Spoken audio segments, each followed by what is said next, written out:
Hello students, তোমাদের সবাইকে আমাদের চ্যানেলে ওয়েলকাম জানাই।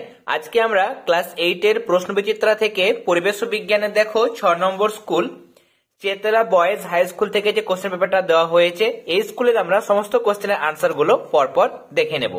তাই প্রত্যেকটা কোশ্চেনে তোমরা সঠিক আনসার গুলো দেখে নাও এবং ক্লাসটি অবশ্যই শেষ পর্যন্ত মনোযোগ সহকারে দেখতে থাকো। দেখো, আমাদের আজকের ফিজিক্যাল সায়েন্সের মধ্যে প্রথম প্রশ্ন হচ্ছে প্লবতা বল ক্রিয়া করে। প্লবতা বল আমরা জানি বস্তুর উপর ঊর্ধ্বমুখী মানে উপরের দিকে কিন্তু ক্রিয়া করে। বলের এসআই একক তোমরা জানো নিউটন, আর ডাইন হচ্ছে বলের সিজিএস একক, আর পাস্কাল হচ্ছে চাপের এসআই একক। এরপরে খাদ্য লবণের সংকেত, খাদ্য লবণ মানে হচ্ছে সোডিয়াম ক্লোরাইড, তার মানে এর সংকেত হবে NaCl।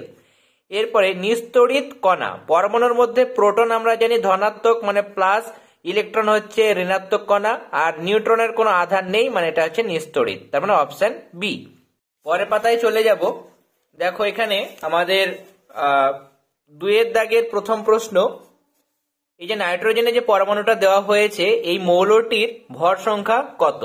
ভর সংখ্যা মানে উপরে যে সংখ্যাটা সেটাকে ভর সংখ্যা বলা হয়। ভর সংখ্যা মানে হচ্ছে প্রোটন এবং নিউট্রন সংখ্যার সমষ্টি। তার মানে এখানে ভর সংখ্যা কত হবে? 14। তুতের বর্ণ কিরূপ? দেখো তুতের যেটা বর্ণ সেটা হচ্ছে নীল হয়, তাই না, ব্লু কালারের হয়, তাহলে নীল হবে আনসার। এরপরে অভিকর্ষ বল বলতে কি বোঝায়? আনসারটি তোমরা দেখে নাও। ভূপৃষ্ঠে বা ভূপৃষ্ঠের কাছাকাছি অবস্থিত কোনো বস্তুকে পৃথিবী যে বল দ্বারা তার কেন্দ্রের দিকে আকর্ষণ করে তাকে অভিকর্ষ বলে। পরের প্রশ্ন, বায়ুমণ্ডলের চাপ কোন যন্ত্রের সাহায্যে মাপা যায়? এখানে তোমরা লিখবে ব্যারোমিটার, তাই না, ব্যারোমিটার যন্ত্রের সাহায্যে বায়ুমণ্ডলের চাপ বা বায়ুর চাপ মাপা হয়। 3 প্রথম প্রশ্ন, ঘর্ষণ বলের দুটি বৈশিষ্ট্য লেখো। প্রথম বৈশিষ্ট্য লিখবে ঘর্ষণ বল সর্বদা স্পর্শ করে থাকা দুটি তলের সমান্তরালে অর্থাৎ স্পর্শকীয়ভাবে কাজ করে। 2 নম্বর বৈশিষ্ট্য লিখবে ঘর্ষণ বলের মান ক্রিয়ারত তল দুটির মসৃণতা, প্রকৃতি ইত্যাদির উপর নির্ভর করে, কিন্তু তাদের ক্ষেত্রফলের ওপর একেবারেই নির্ভর করে না। এই দুটি বৈশিষ্ট্য তোমরা লিখে নেবে। পেজ নম্বর হচ্ছে 11। নেক্সট, ধাতু এবং অধাতুর মধ্যে অন্তত 2টি পার্থক্য লেখো। মিনিমাম 2টি পার্থক্য লিখতে বলা হয়েছে। প্রথম পার্থক্য লিখবে, পার্থক্যের বিষয় হচ্ছে ভৌত অবস্থা। ধাতু সাধারণ অবস্থায় কঠিন বা সলিড হয়, যদিও পারদ হচ্ছে এমন একটা ধাতু যেটা সাধারণ অবস্থায় তরল। তাহলে এটা হচ্ছে ব্যতিক্রম। এটা পুরোটা যদি লিখতে পারো তাহলে ভালো হয়, আর যদি না পারো তাহলে শুধুমাত্র লিখবে যে ধাতু সাধারণ অবস্থায় কঠিন হয়। অধাতুর ক্ষেত্রে দেখো অধাতু কঠিন হতে পারে, তরল হতে পারে, আবার গ্যাসীয় কিন্তু হতে পারে। 2টো পার্থক্য তোমাদের লিখতে হবে মিনিমাম। তাহলে সেক্ষেত্রে আরো একটা পার্থক্য লিখবে এখানে, দেখো পরের পাতায়। ধাতু দেখো উজ্জ্বল চকচকে ও আলোক প্রতিফলন করতে পারে, কিন্তু অধাতু উজ্জ্বল বা চকচকে হয় না, তাই এরা আলো প্রতিফলন করতে পারে না। তবে ব্যতিক্রম হচ্ছে হীরক। তার সাথে দেখো এই পার্থক্যটা তোমরা চাইলে মেনশন করে দিতে পারো, যেহেতু মিনিমাম 2টো, তুমি চাইলে 3টেও লিখতে পারো। 3 নম্বর পার্থক্য তোমরা লিখতে পারবে তাপ ও তড়িৎ পরিবাহিতা। দেখো ধাতু তাপ ও তড়িতের সুপরিবাহী হয়, আর অধাতু তাপ আর তড়িতের কুপরিবাহী হয়। ব্যতিক্রম হচ্ছে গ্রাফাইট, সেটা এমন একটি অধাতু যেটা তাপ এবং তড়িৎ দুটোই কিন্তু পরিবহন করতে পারে।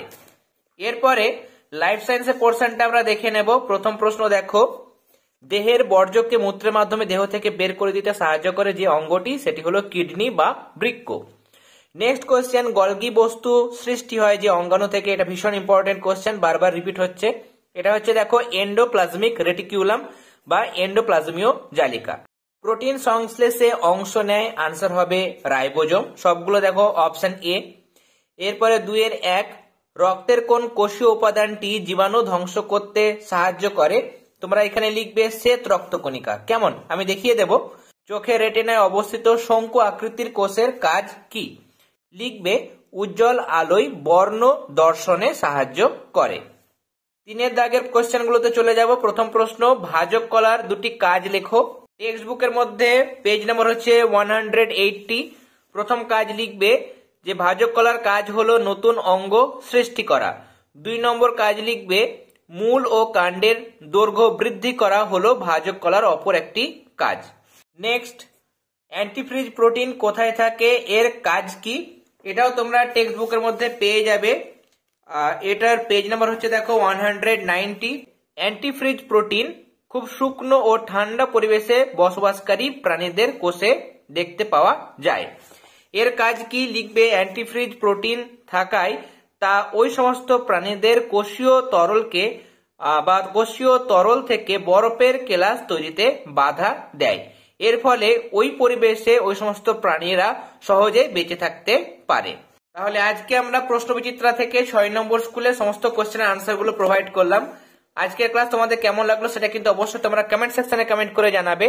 আর ক্লাসটি ভালো লেগে থাকলে অবশ্যই ক্লাসটিতে লাইক দেবে, তার সঙ্গে বেশি বেশি করে আমাদের আজকের ক্লাস তোমাদের ফ্রেন্ড সার্কেলের মধ্যে অবশ্যই শেয়ার করবে। যারা চ্যানেলটিতে প্রথমবার এসেছো তারা প্রথমত চ্যানেলটি সাবস্ক্রাইব করে নিও এবং এই ভিডিও ডেসক্রিপশন বক্সে গিয়ে তোমরা প্রশ্নবিচিত্রা 2024 ক্লাস 8 এই নামে একটা প্লেলিস্টের লিংক পেয়ে যাবে। সেই লিংকে ক্লিক করে এখনো পর্যন্ত পরিবেশ ও বিজ্ঞান এবং জিওগ্রাফি যে সমস্ত ক্লাসগুলো হয়ে গেছে তোমরা দেখে নিও এবং বাকি সাবজেক্টের ক্লাসগুলো কিন্তু আমাদের চ্যানেলে খুব তাড়াতাড়ি শুরু হয়ে যাবে। তাহলে আজকের ক্লাস এতটাই। তোমরা সবাই ভালো থেকো। All the very best.